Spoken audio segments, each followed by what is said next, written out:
त्यांनी मंथनास प्रारंभ करण्याची आज्ञा केली. मंथन सुरू झाले आणि कालकूट पृष्ठभागावर येऊ लागले. भगवान भोलेनाथ पुढे सरसावले. त्याच क्षणी सोसाट्याचा वारा वाहला. ढगांचा गडगडाट सुरू झाला. आसमंत थरथरला. धरणी कंपित होऊ लागली. शंखांच्या निनादांनी वातावरणात उडत आली. डमरूचा गडगडाट सुरू झाला. वातावरणातील कण थरथरू लागला.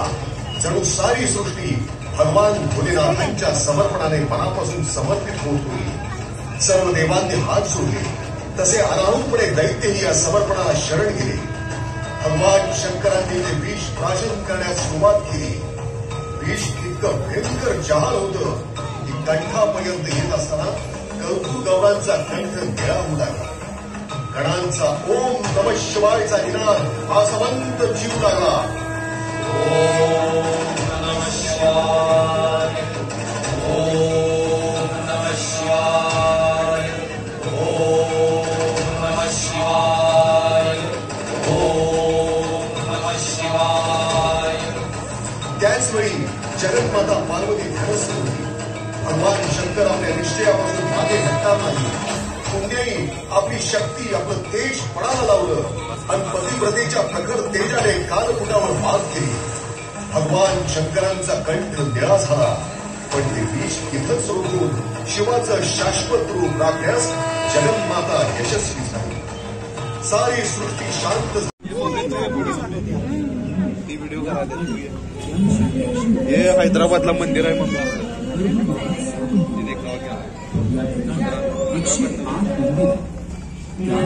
108 विष्णूंची इथे स्थापन करण्यात आली आहे. श्री रामानुजाचार्य श्री रंगनाथ स्वामींचे भक्त होते.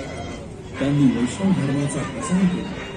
समाजातील वैविध्य, जातीभेद, अंधश्रद्धा, दैवीकरण या विरुद्ध त्यांनी समाजामध्ये जागृती केली. त्यांच्या आत्मबळी श्री रंगनाथ स्वामी मंदिरात